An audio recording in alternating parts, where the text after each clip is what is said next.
నట సార్వభౌముడు భారత రాజకీయాల్లో సంచలనాలు సృష్టించిన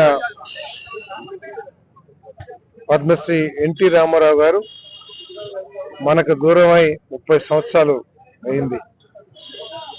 ఈ రోజుకి కూడా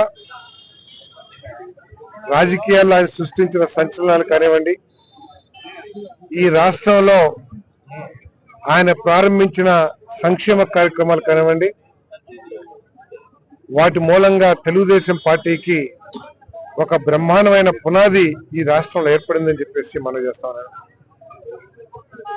ఆయన ప్రారంభించిన సంక్షేమ కార్యక్రమాలన్నీ కూడా ఆనాడు దేశంలోనే ఒక చరిత్ర సృష్టించాయని, కేవలం 2 రూపాయలకే పేదవాడి కడుపు నింపాలనే ఉద్దేశంతో 2 రూపాయల కిలో బియ్యం అనగానే దేశంలో ఏ మూలకి వెళ్ళినా కూడా ఎన్టీ రామారావు గారు గుర్తించే పరిస్థితి ఉందని చెప్పేసి కూడా మనం చేస్తాము.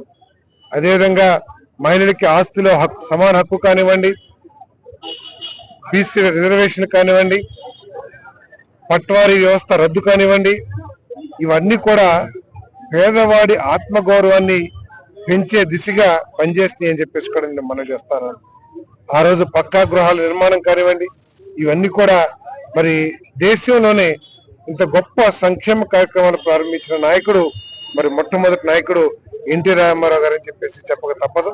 ఈ రోజుకి కూడా తెలుగుదేశం పార్టీ వారి ఆశయాలకు అనుగుణంగా ఏదైతే సంక్షేమం అభివృద్ధి 2 కళలాగా ఏదైతే తెలుగు గంగ ద్వారా రాయలసీమ రైతుకి త్రాగునీటికి సాగునీటికి ఏ విధంగా అయితే ఆ రోజు మరి పునాదులు వేశారో, అదే ఆలోచనలతో ఈరోజు సాగునీరు అందించాలి, సాగునీటి ప్రాజెక్టులు పూర్తి చేయాలి, త్రాగునీరుని అందించాలి అనే లక్ష్యంతో మరి చంద్రబాబు నాయుడు గారి నాయకత్వంలో మరి తెలుగుదేశం పార్టీ కూటమి ప్రభుత్వం పనిచేస్తుందని చెప్పేసి కూడా నేను మనవి చేస్తాను.